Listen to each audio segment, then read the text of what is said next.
who strongly voted against it are there cheering on that money coming in. I like it. I'm with you. I'm with you. And if any of you don't want that money in your district, just let me know. Modernize our roads and bridges, ports and airports, public transit systems. Removing poisonous lead pipes so every child can drink clean water without risk of brain damage.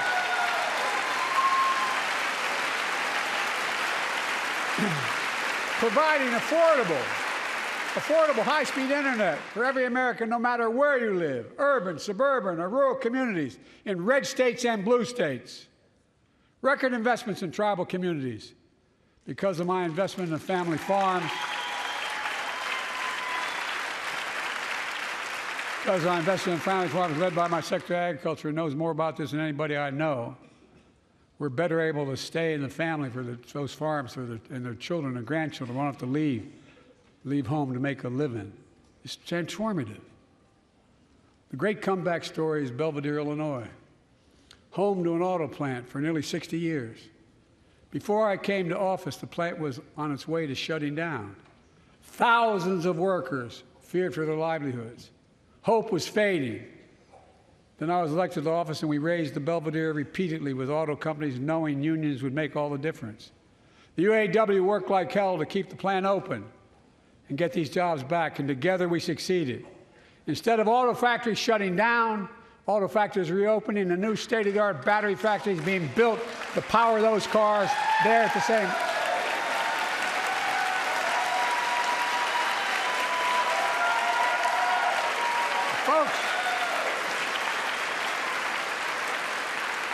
The folks of Belvidere, I say, instead of your town being left behind, your community is moving forward again. Because instead of watching auto jobs in the future go overseas, 4,000 union jobs with higher wages are building the future in Belvidere right here in America.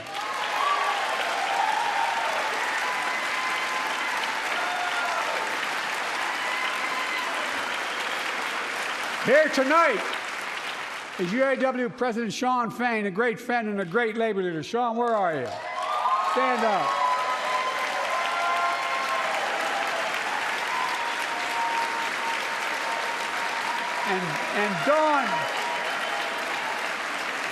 And Dawn Sims, a third-generation worker, UAW worker at Belvidere. Shawn, I was proud to be the first president to stand on the picket line, and today, Dawn has a good job in her hometown, providing stability for her family and pride and dignity as well. Showing once again, Wall Street didn't build America. They're not bad guys. They didn't build it, though. The middle class built the country, and unions built the middle class.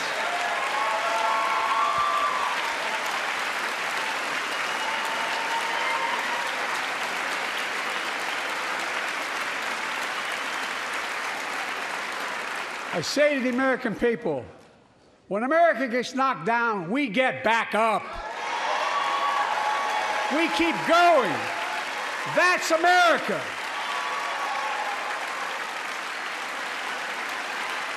That's you, the American people. It's because of you America's coming back. It's because of you our future is brighter. It's because of you that tonight we can proudly say the state of our union is strong and getting stronger.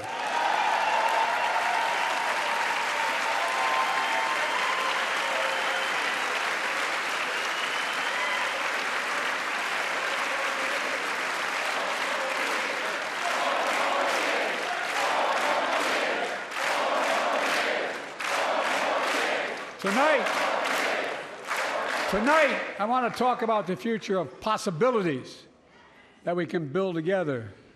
A future where the days of trickle-down economics are over, and the wealthy and the biggest corporations no longer get all the tax breaks. And by the way, I understand corporations. I come from a state that has more corporations invested than every one of your states in the state of the United States combined.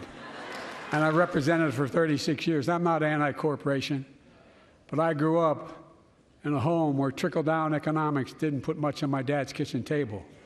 That's why I determined to turn things around so middle class does well. When they do well, the poor go way up and the wealthy still do very well. We all do well. And there's more to do to make sure you're feeling the benefits of all we're doing.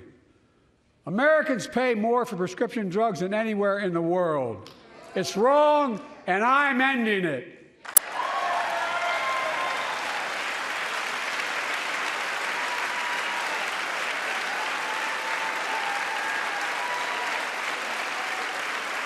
With the law that I proposed and signed, not one of you Republican buddies voted for it, we finally beat Big Pharma. Instead of paying $400 a month or thereabouts for insulin with diabetes, and it only costs $10 to make, they only get paid $35 a month now and still make a healthy profit. And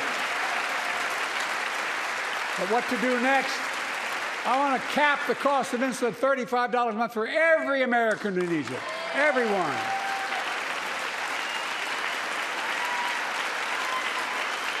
For years, people have talked about it, but finally we got it done and gave Medicare the power to negotiate lower prices on prescription drugs, just like the VA is able to do for veterans. That's not just saving seniors money, it's saving taxpayers money. We cut the federal deficit by $160 billion. Because Medicare will no longer have to pay those exorbitant prices to Big Pharma. This year, Medicare is negotiating lower prices for some of the costliest drugs on the market that treat everything from heart disease to arthritis. It's now time to go further and give Medicare the power to negotiate lower prices for 500 different drugs over the next decade. They're making a lot of money, guys.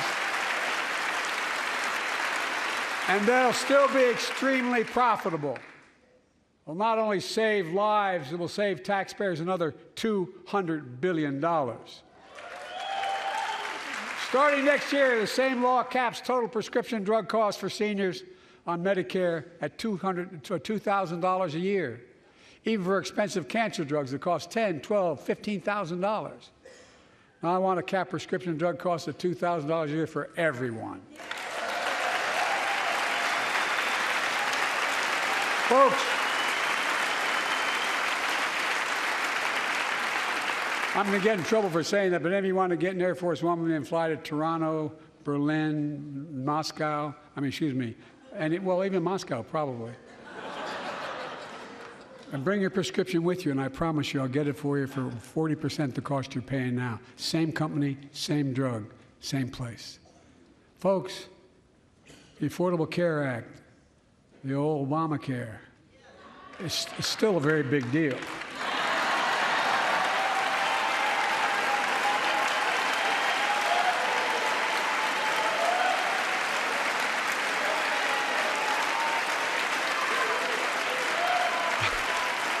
Over 100 million of you can no longer be denied health insurance because of pre-existing condition. But my predecessor, and many in this chamber, want to take this prescription drug away by repealing the Affordable Care Act. I'm not going to let that happen.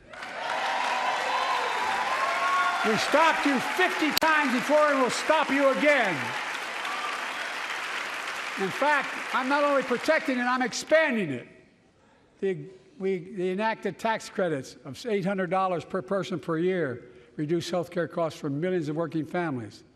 That tax credit expires next year. I want to make that savings permanent.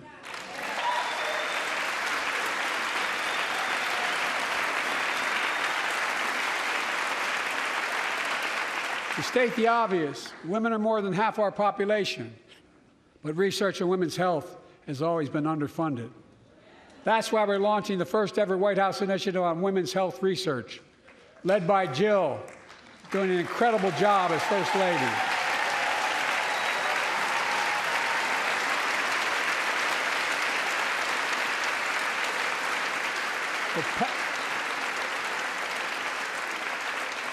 We'll pass my plan for $12 billion to transfer women's health research and benefit millions of lives all across America. I know the cost of housing is so important to you. If inflation keeps coming down, mortgage rates will come down as well, and the Fed acknowledges that. But I'm not waiting.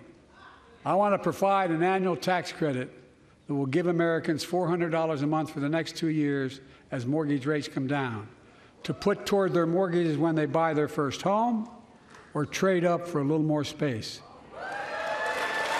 Just for 2 years.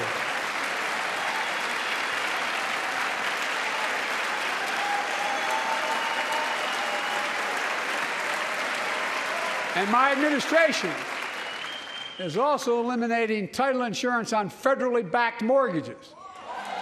When you refinance your home, you can save $1,000 or more as a consequence. For millions of renters, we're cracking down on big landlords who use antitrust law, who break antitrust laws by price fixing and driving up rents. We've cut red tape so builders can get federally financing, which is already helping build a record 1.7 million new housing units nationwide. Now pass and build and renovate 2 million affordable homes and bring those rents down.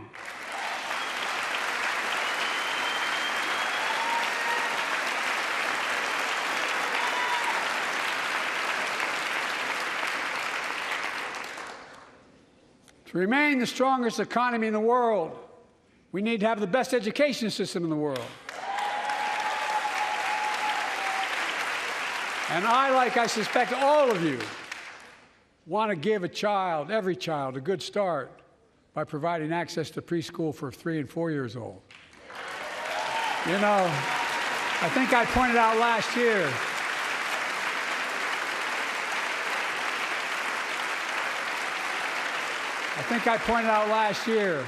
that children coming from broken homes where there's no books, they're not read to, not spoken to very often, start school, kindergarten, or first grade, having heard 1 million fewer words spoken.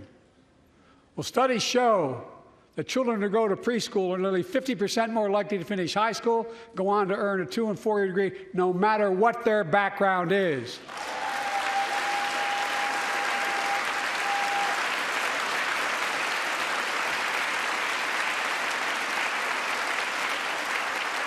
I met a year and a half ago with the leaders of the Business Roundtable. They were mad that they were angry, I think, well, they were discussing why I wanted to spend money on education. I pointed out to them, as vice president, I met with over 182 of those folks. Don't hold me to the exact number. And I asked them what they need most, the CEOs. And you've had the same experience on both sides of the aisle. They say a better educated workforce, right? So I looked at them, and I say, I come from Delaware. DuPont used to be the 8th largest corporation in the world. And every new enterprise they bought, they educated the workforce to that enterprise. But none of you do that anymore. Why are you angry with me providing you the opportunity for the best educated workforce in the world? And they all looked at me and said, I think you're right. I want to expand high-quality tutoring and summer learning to see that every child learns to read by 3rd grade.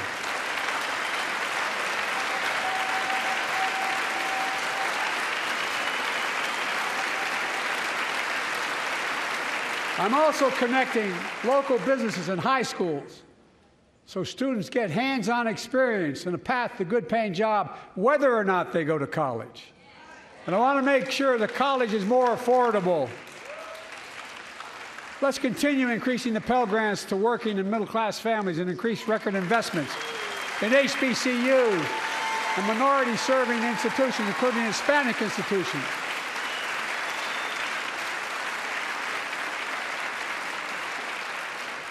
And I was told I couldn't universally just change the way in which we dealt with student loans. I fixed 2 student loan programs that already existed to reduce the burden of student debt for nearly 4 million Americans, including nurses, firefighters, and others in public service. Like Keenan Jones, a public educator from Minnesota, who's here with us tonight. Keenan, where are you? Keenan, thank you. He's educated hundreds of students so they can go to college. Now he's able to help, after debt forgiveness, get his own daughter to college.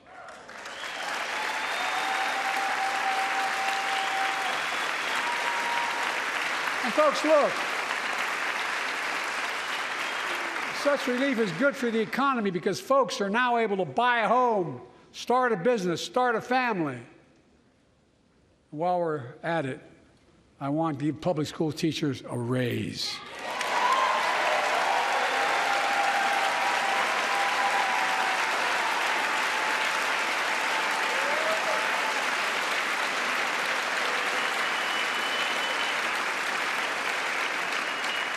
And by the way, the first couple of years, we cut the deficit. Now, let me speak to the question of fundamental fairness for all Americans. I've been delivering real results in fiscally responsible ways. We've already cut the federal deficit. We've already cut the federal deficit over $1 trillion. I signed the bipartisan deal to cut another $1 trillion in the next decade.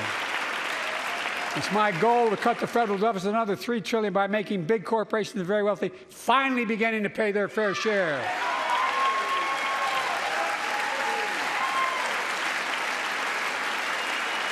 Look,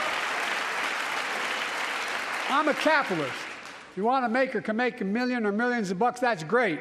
Just pay your fair share in taxes. A fair tax code is how we invest things to make this country great. Healthcare, education, defense, and so much more. But here's the deal. The last administration enacted a $2 trillion tax cut, overwhelmingly benefit the top 1%, the very wealthy and the biggest corporations, and exploded the federal deficit. They added more to the national debt than any presidential term in American history. Check the numbers. Folks at home, does anybody really think the tax code is fair? No. Do you really think the wealthy and big corporations need another $2 trillion tax break? No. I sure don't. I'm going to keep fighting like hell to make it fair. Under my plan, nobody earning less than $400,000 a year will pay an additional penny in federal taxes. Nobody, not one penny. And they haven't yet. In fact, the child tax credit I passed during the pandemic cut taxes for millions of working families and cut child poverty in half. Restore that child tax credit. No child should go hungry in this country. The way to make the tax code fair is to make big corporations and the very wealthy begin to pay their fair share. Remember in 2020, 55 of the biggest companies in America made $40 billion and paid zero in federal income tax. Zero. Not anymore. Thanks to the law I wrote and we signed, big companies have to pay a minimum of 15%. But that's still less than working people pay in federal taxes. It's time to raise corporate minimum tax to at least 21%.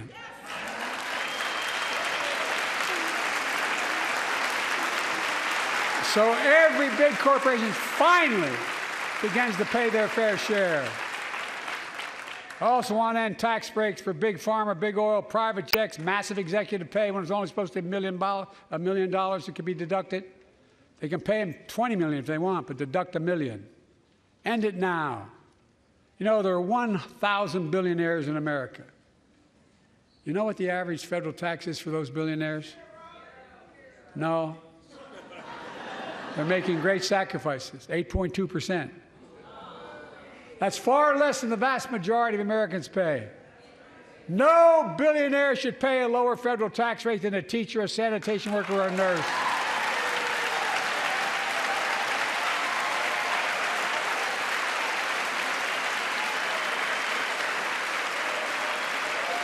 I propose a minimum tax for billionaires of 25%, just 25%.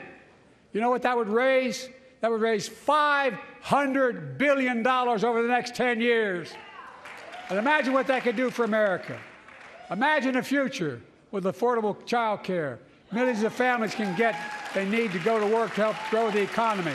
Imagine a future with paid leave, because no one should have to choose between working and taking care of their sick family member. Imagine the future of home care and elder care and people living with disabilities so they can stay in their homes and family caregivers can finally get the pay they deserve. Tonight, let's all agree once again to stand up for seniors. Many of my friends on the other side of the aisle want to put Social Security on the chopping block. If anyone here tries to cut Social Security, Medicare, or raise the retirement age, I will stop you.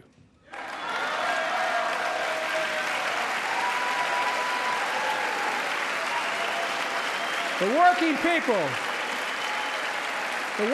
who built this country pay more into Social Security than millionaires and billionaires do.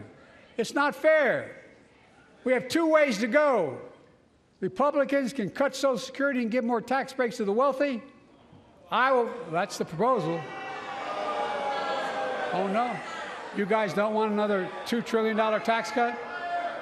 I kind of thought that's what your plan was.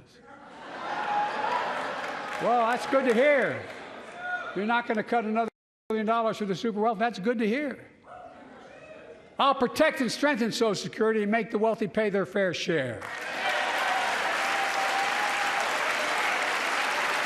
Look,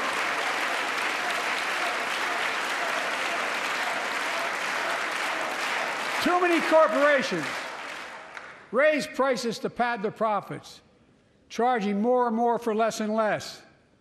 That's why we're cracking down on corporations that engage in price gouging and deceptive pricing, from food to health care to housing. In fact, the snack companies think you won't notice if they change the size of the bag and put a hell of a lot fewer, same size bag, put fewer chips in it. No, I'm not joking. It's called shrinkflation. Pass Bobby Casey's bill and stop this. I really mean it.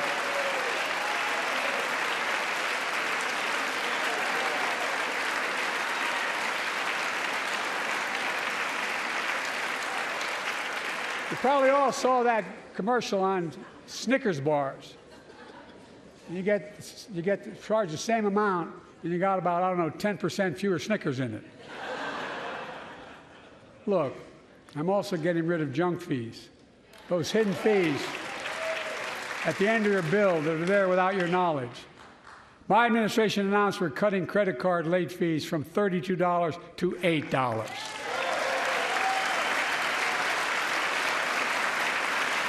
Banks and credit card companies are allowed to charge what it costs them to instigate the collection. And that's more, a hell of a lot, like $8 and 30-some dollars. They don't like it. The credit card companies don't like it. But I'm saving American families $20 billion a year with all the junk fees I'm eliminating. Folks at home, that's why the banks are so mad. It's $20 billion in profit. I'm not stopping there. My administration has proposed rules to make cable, travel, utilities, and online ticket sellers tell you the total price up front so there are no surprises. It matters. It matters. And so does this. In November, my team began serious negotiation with a bipartisan group of senators. The result was a bipartisan bill with the toughest set of border security reforms we've ever seen. Oh, you don't think so?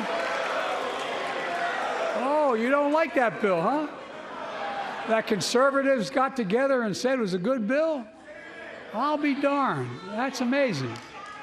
That bipartisan bill would hire 1,500 more security agents and officers, 100 more immigration judges to help tackle the backload of 2 million cases, 4,300 more asylum officers, and new policies so they can resolve cases in 6 months instead of 6 years now.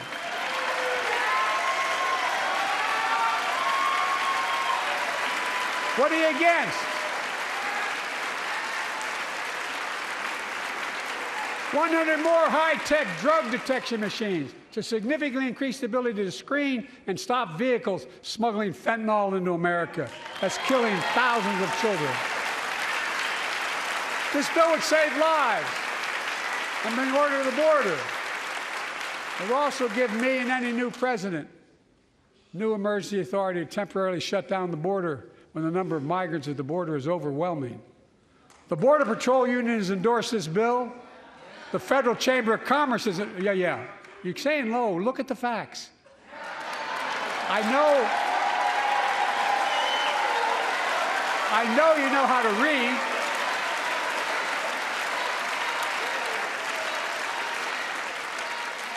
I believe that given the opportunity for a majority in the House and Senate would endorse the bill as well, a majority right now. But unfortunately, politics has derailed this bill so far. I'm told my predecessor called members of Congress in the Senate to demand they block the bill. He feels political win, he viewed it as would be a political win for me and a political loser for him. It's not about him, it's not about me. I'd be a winner, not really.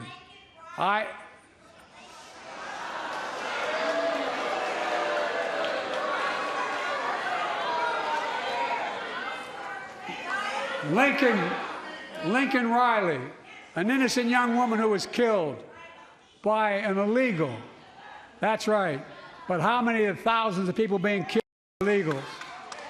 To her parents, I say, my heart goes out to you, having lost children myself. I understand. But look, if we change the dynamic at the border, people pay these smugglers $8,000 to get across the border because they know if they get by and let into the country, it's 6 to 8 years before they have a hearing. And it's worth taking the chance of the $8,000. But if it's only 6 weeks, the idea is it's highly unlikely that people will pay that money and come all that way knowing that they'll be able to be kicked out quickly. Folks, respectfully say, Republican friends owe it to the American people, get this bill done. We need to act now.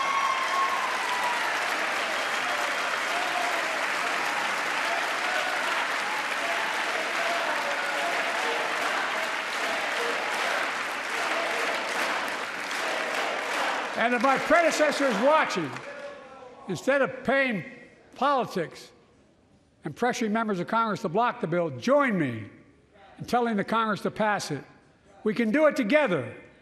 But that's what here's what he will not do. I will not demonize immigrants saying they are poison in the blood of our country. I will not separate families. I will not ban people because of their faith. Unlike my predecessor on my first day in office, I introduced a comprehensive bill to fix our immigration system. Take a look at it. It has all these and more. Secure the border, provide a pathway to citizenship for dreamers, and so much more. But unlike my predecessor, I know who we are as Americans. We're the only nation in the world with a heart and soul that draws from old and new. Home to Native Americans, whose ancestors have been here for thousands of years. Home to people of every place, from every place on earth. They came freely. Some came in chains. Some came when famine struck, like my ancestral family in Ireland. Some to flee persecution, to chase dreams that are impossible anywhere but here in America. That's America. And we all come from somewhere, but we're all Americans.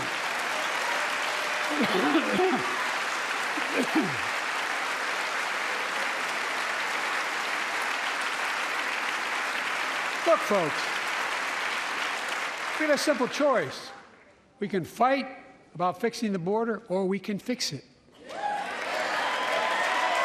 I'm ready to fix it. Send me the border bill now.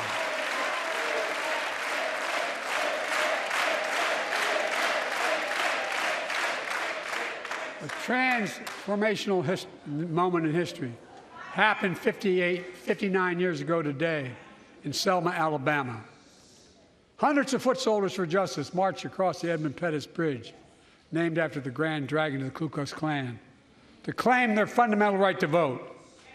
They were beaten, they were bloody, and left for dead. Our late friend and former colleague, John Lewis, was on that march. We miss him.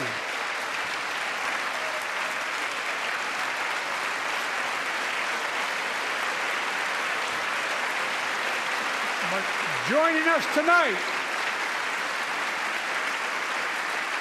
Our other marchers, both in the gallery and on the floor, including Betty Mae Fikes, known as the voice of Selma, the daughter of gospel singers and preachers.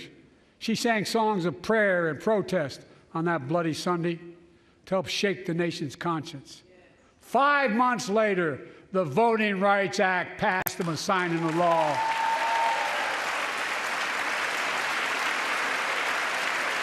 Thank you.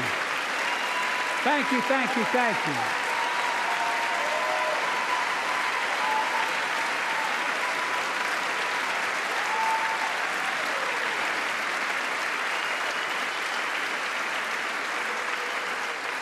But 59 years later, there are forces taking us back in time. Voter suppression, election subversion, unlimited dark money, extreme gerrymandering.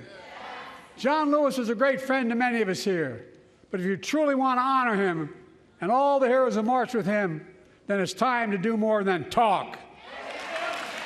Pass the Freedom to Vote Act, the John Lewis Voting Rights Act.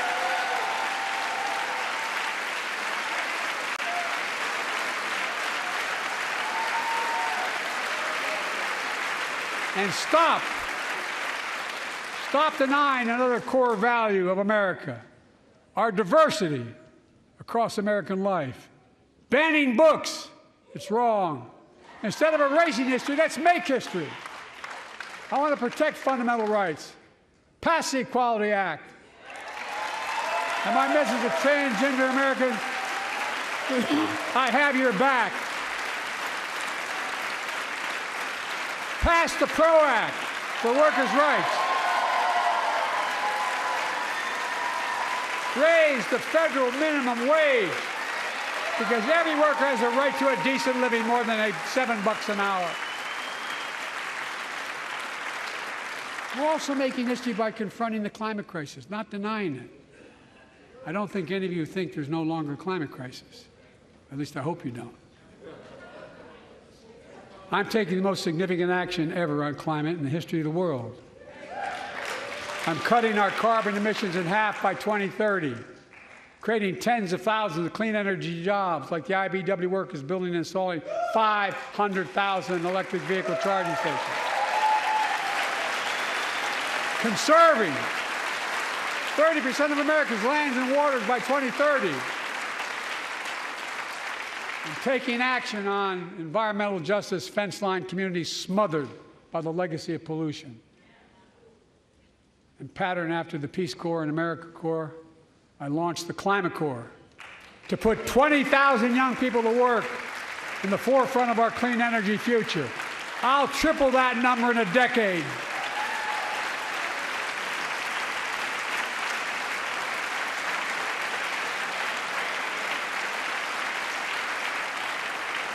To state the obvious, all Americans deserve the freedom to be safe.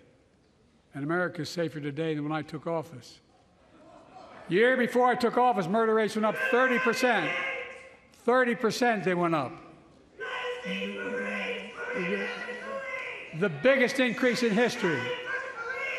It was then, through my American Rescue Plan, which every American voted against, I might add, we made the largest investment in public safety ever. Last year, the murder rate saw the sharpest decrease in history. Violent crime fell to one of its lowest levels in more than 50 years. But we have more to do. We have to help cities invest in more community police officers, more mental health workers, more community violence intervention. Give communities the tool to crack down on gun crime, retail crime, and carjacking. Keep building trust, as I've been doing by taking executive action on police reform and calling for it to be the law of the land. Directing my cabinet to review the federal classification of marijuana and expunging thousands of convictions for the mere possession, because no one should be jailed for simply using or have it on their record. Take on crimes of domestic violence. I'm ramping up the federal enforcement of the Violence Against Women Act that I proudly wrote when I was a senator, so we can finally end the scourge against women in America.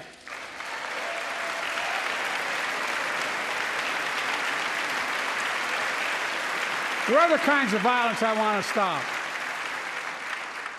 With us tonight is Jasmine, whose 9-year-old sister Jackie was murdered with 21 classmates and teachers in an elementary school in Uvalde, Texas. Very soon after that happened, Jill and I went to Uvalde for a couple of days.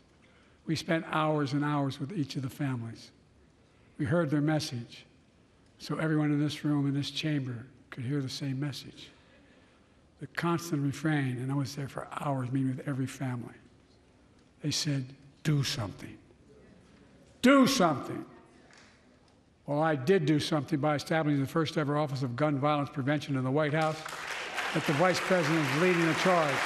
Thank you for doing it. Meanwhile,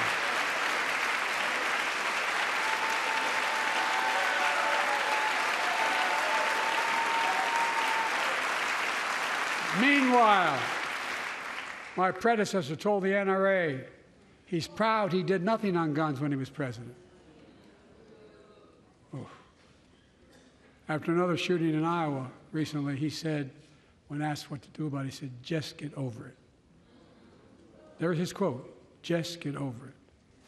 I say, stop it. Stop it, stop it, stop it.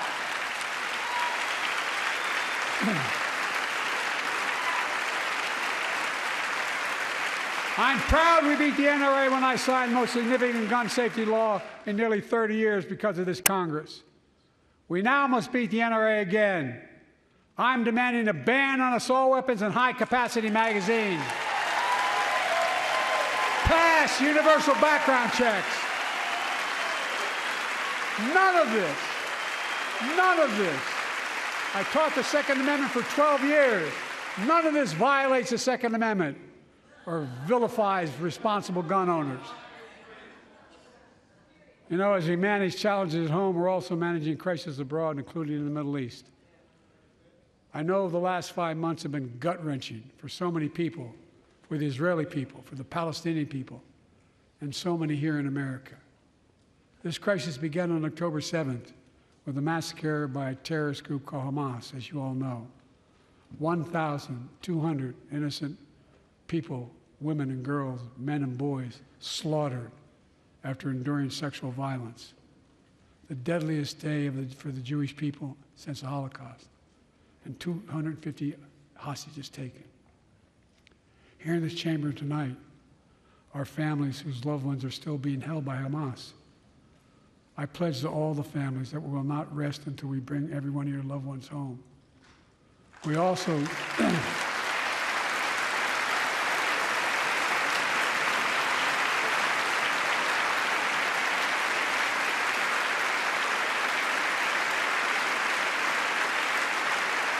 We will also work around the clock to bring home Evan and Paul, Americans being unjustly detained by the Russians and others around the world.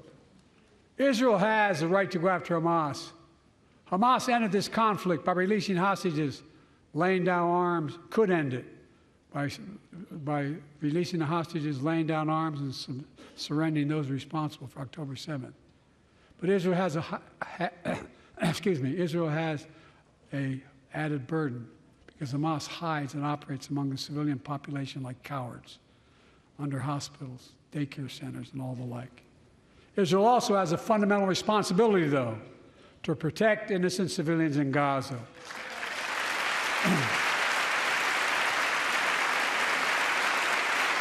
This war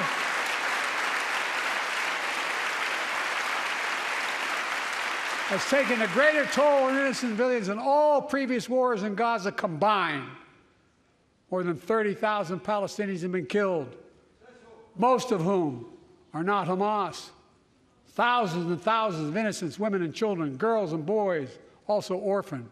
Nearly 2 million more Palestinians under bombardment or displacement. Homes destroyed, neighborhoods in rubble, cities in ruin. Families without food, water, medicine. It's heartbreaking. I've been working nonstop to establish an immediate ceasefire that would last for 6 weeks to get all the prisoners released, all the hostages released, to get the hostages home and ease the intolerable and humanitarian crisis and build toward an enduring something more enduring. The United States has been leading international efforts to get more humanitarian assistance to Gaza. Tonight, I'm directing the U.S. military to lead an emergency mission to establish a temporary pier in the Mediterranean on the coast of Gaza that can receive large shipments carrying food, water, medicine, and temporary shelters. No U.S. boots will be on the ground. A temporary pier will enable a massive increase in the amount of humanitarian assistance getting into Gaza every day.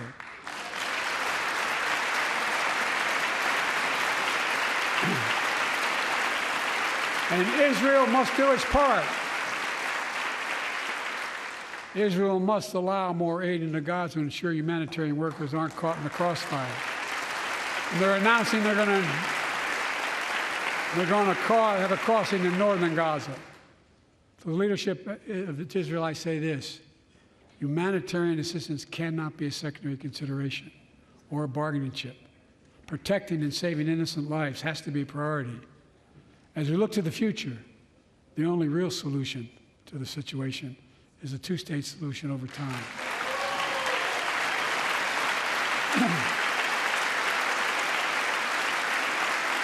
And I say this as a lifelong supporter of Israel. My entire career, no one has a stronger record with Israel than I do. I challenge any of you here. I'm the only American president of Israel in wartime. But there is no other path that guarantees Israel's security and democracy. There is no other path that guarantees Palestinians can live in peace with peace and dignity. And there's no other path that guarantees peace between Israel and all of its neighbors, including Saudi Arabia, with whom I'm talking. Creating stability in the Middle East also means containing the threat posed by Iran. That's why I built a coalition of more than a dozen countries to defend international shipping and freedom of navigation in the Red Sea. I've ordered strikes to degrade the Houthi capability and defend U.S. forces in the region. As Commander-in-Chief, I will not hesitate to direct further measures to protect our people and our military personnel.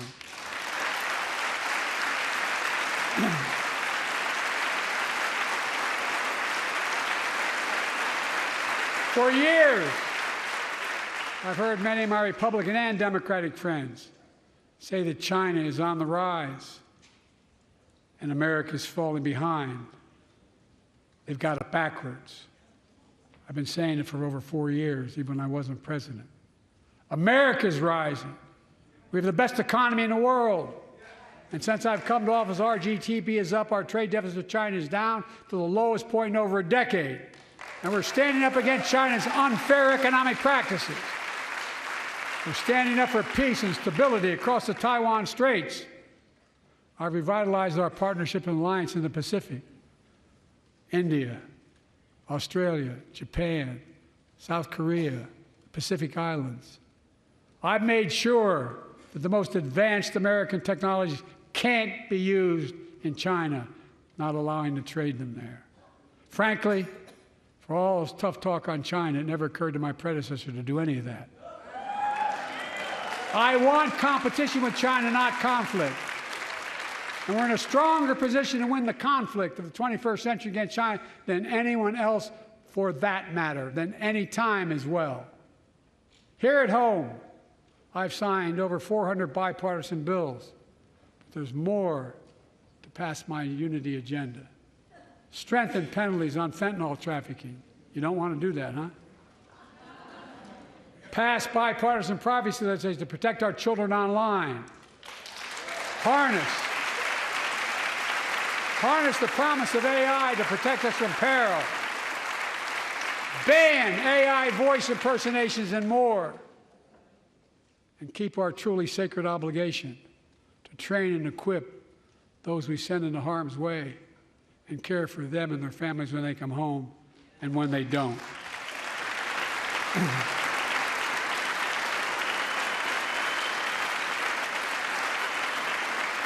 That's why the song Support and Help of Dennis and the VA, I signed the PACT Act. One of the most significant laws ever, helping millions of veterans exposed to toxins who now are battling more than 100 different cancers. Many of them don't come home. but we owe them and their families support. We owe it to ourselves to keep supporting our new health research agency called ARPA-H, and remind us that we can do big things, like end cancer as we know it, and we will.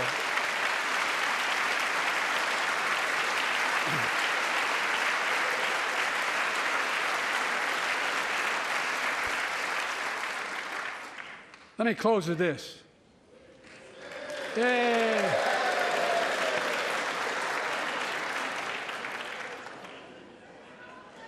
I know you don't want to hear any more, Lindsay, but I got to say a few more things. I know it may not look like it, but I've been around a while. When you get to be my age, certain things become clearer than ever. I know the American story. Again and again, I've seen the contest between competing forces in the battle for the soul of our nation, between those who want to pull America back to the past and those who want to move America into the future. My lifetime has taught me to embrace freedom and democracy, a future based on core values that have defined America: honesty, decency, dignity, equality, to respect everyone, to give everyone a fair shot, to give hate no safe harbor. Now, other people my age see it differently. The American story of resentment, revenge, and retribution, that's not me. I was born amid World War II, when America stood for the freedom of the world. I grew up in Scranton, Pennsylvania, and Claymont, Delaware, among working-class people who built this country. I watched in horror as two of my heroes, like many of you did, Dr. King and Bobby Kennedy, were assassinated. And their legacies inspired me to pursue a career in service. I left the law firm and became a public defender because my city of Wilmington was the only city in America occupied by the National Guard after Dr. King was assassinated because of the riots. And I became a county councilman almost by accident. I got elected to the United States Senate when I had no intention of running at age 29. Then vice president of our first black president. Now president to the first women vice president.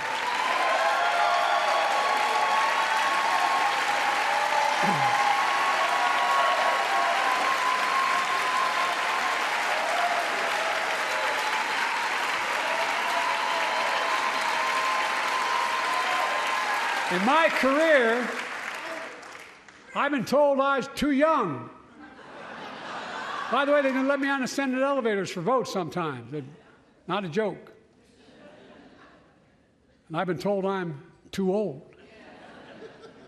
Whether young or old, I've always known what endures. I've known our North Star. The very idea of America is that we're all created equal and deserve to be treated equally throughout our lives. We've never fully lived up to that idea, but we've never walked away from it either. And I won't walk away from it now. I'm optimistic. I really am. I'm optimistic, Nancy.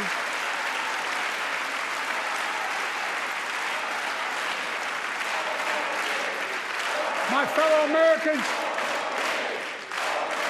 the issue facing our nation isn't how old we are, it's how old are our ideas. Hate, anger, revenge, retribution are the oldest of ideas. But you can't lead America with ancient ideas that only take us back. You lead America, the land of possibilities. You need a vision for the future and what can and should be done. Tonight you've heard mine. I see a future where defending democracy, you don't diminish it. I see a future where we restore the right to choose and protect our freedoms, not take them away. I see a future where the middle class finally has a fair shot and the wealthy have to pay their fair share in taxes. I see a future where we save the planet from the climate crisis and our country from gun violence. Above all, I see a future for all Americans. I see a country for all Americans. and I will always be president for all Americans, because I believe in America. I believe in you, the American people. You're the reason we've never been more optimistic about our future than I am now. So let's build the future together. Let's remember who we are. We are the United States of America. And there is nothing beyond our capacity when we act together. God bless you all, and may God protect our troops. Thank you, thank you, thank you.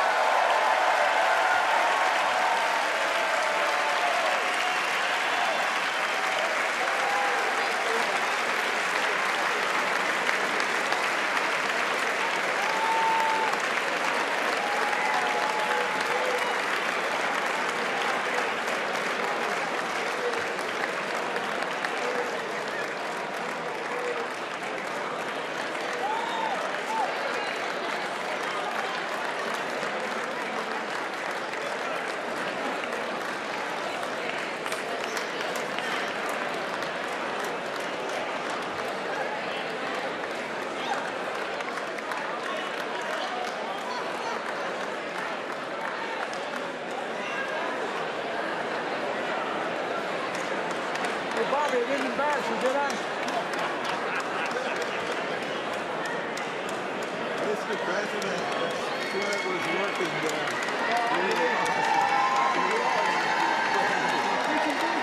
Absolutely. Thank you for making me the climate change. That's why I'm working so hard to raise money to help. Thank you. We're going to get it back.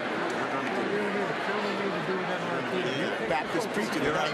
I'll tell you what. You were the Baptist preacher tonight. I'll tell you what Jim Eason once said to me. He said, what did old Jim Eason do for you in Delaware? I said, Mr. Chairman, someplace you'd help and someplace you'd hurt. He looked at me and said, I'll come and campaign for you again, whichever helps you. That's what you were on. Come on now. Good job.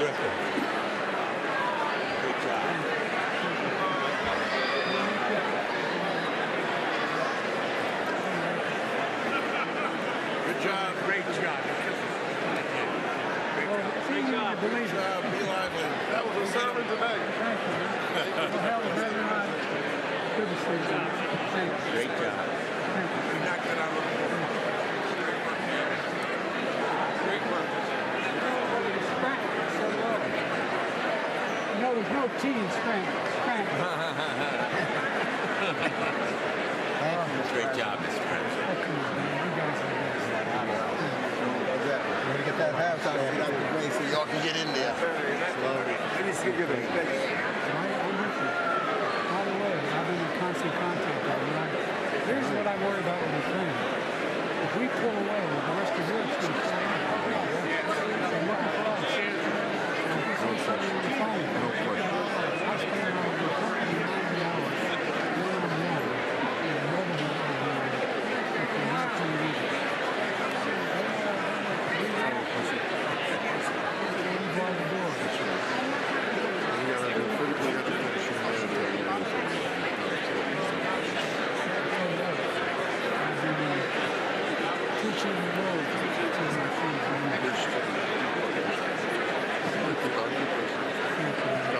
We're going to get a deal done on Ukraine. We have to. Yes. There's no. Good job on the morning. Thank you. Thank you. Thank you. Thank you. Look, you give me accountability. Oh, yeah. I'm sticking with you. No, I really mean it. No, really. Thank you, sir. And this guy with you does too. Oh, yeah, he does. Good. It was amazing. You did a good job. You were right on. Yeah, you were on fire. You were on fire. Nobody's going to talk about cognitive impairment now. Yeah. You were on fire. I kind of wish sometimes there was cognitive impairment. You did well. Very good. Very I'm working real hard.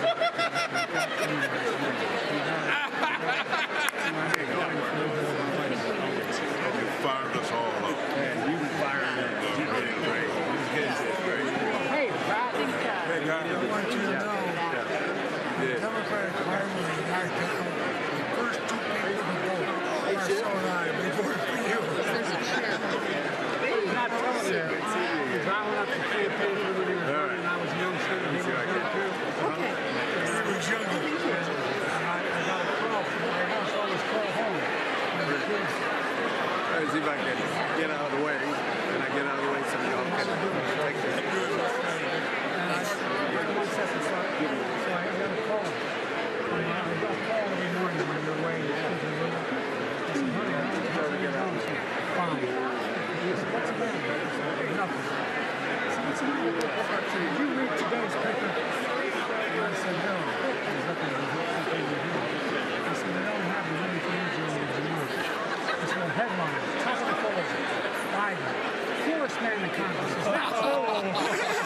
Like I was cheating on somebody.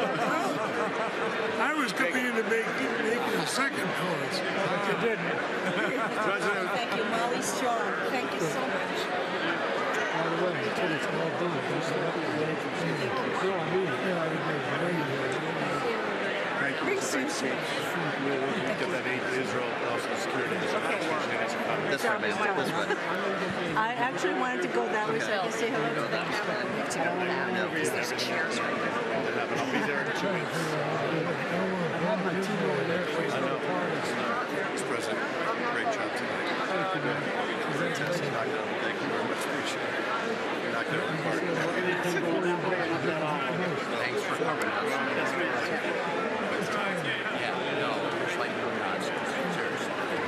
Good job, sir. Tammy Duckworth Thanks down here for trying to get to you, but she can't get out. I'll get the team. Thanks for building.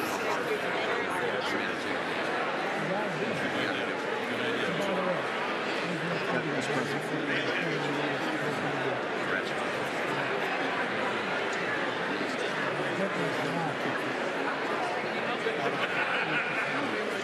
It's going to turn around.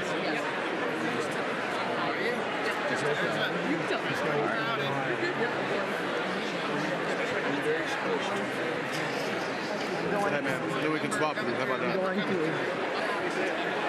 Sorry about that.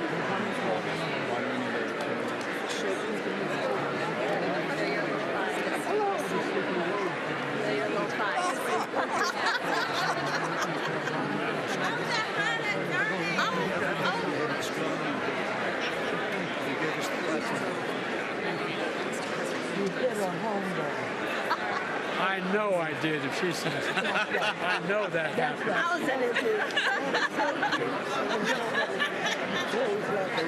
We're walking this way, so we can go that way. Yep, we're going this way right here. 3 steps back. Go back. Thank you, guys. Adam, do you got any space behind you? Nope.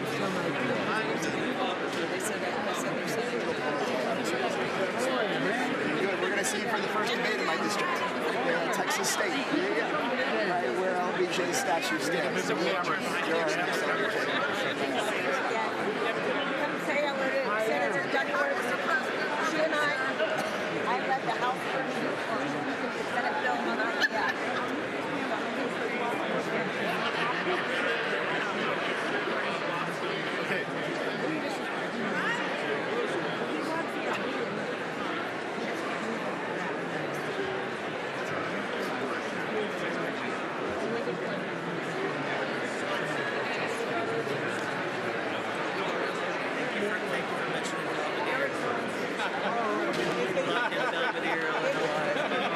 I shouted real loud. I hope you heard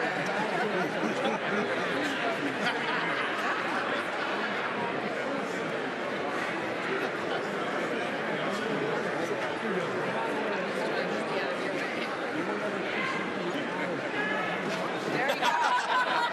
You know, you gotta come back to Pennsylvania, back to the Lehigh Valley. They loved you. They loved you there.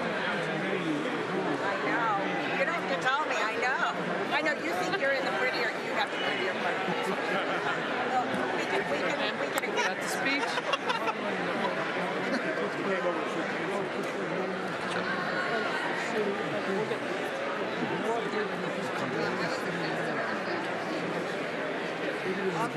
Yeah, that's right. You knocked it out of the park. knocked around. I don't want to get in front of them. The best ever. That's really good. Mr. President, you brought the Irish fire tonight. Well, I'll tell you what. You know, when I went over to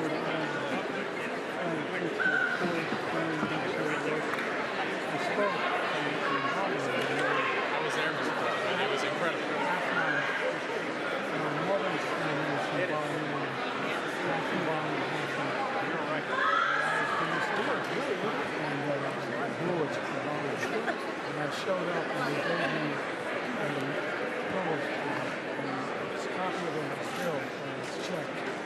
gave to my great-great-grandfather. He made the bricks. Do it again. In the church. I want to get y'all doing it. No, take the picture. I want to natural.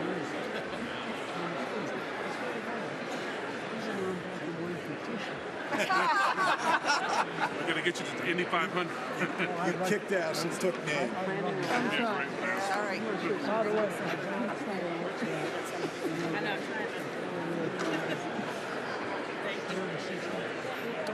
I bet that torque is come on.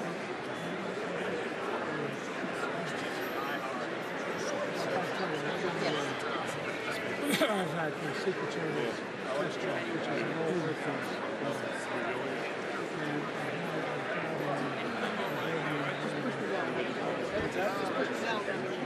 You're not my wife.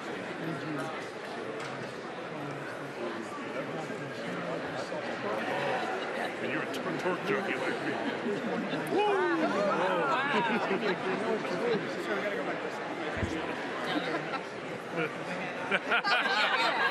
He's afraid you're going to get in the car. Oh yeah, it's your BFF. If I can get him to do this. Can I get a picture of this senator and me on our? No, not. You're not going to. We're getting. We got it. Come on, get it. We got it. Right here. This is our IDF. All right. For IVF, reproductive freedom. Thank you. Thank you. Got it over to you.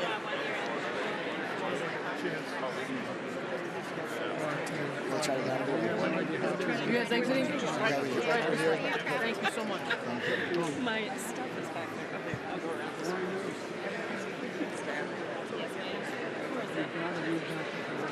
Can you take this? Yes. How are you, ma'am? Good. I saw you earlier. How's everything going?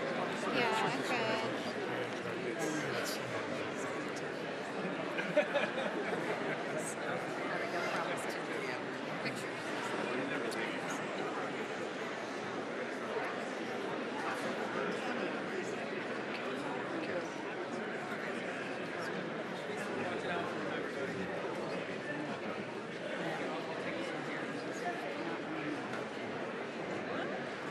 That's nice. Where is she? Maybe I can find a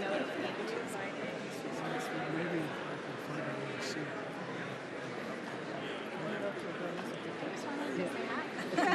You better say hi. I'm so proud of you. Proud of you. Proud to be with you. How are you doing? For everything you've done for New Mexico. Thank you so much. Yes. You knocked it out of the park. Yes, It was amazing. you did I'm getting texts from everybody at home watching you saying, wow. Jumping up and down. My mom jumping up and down saying, phenomenal. Where's your mom? In Houston, Texas. Yes, sir. We got Miss. Really? Okay. He's going to take her number? Yeah, that would be amazing. That would be amazing. 713. Make a congressman. 588.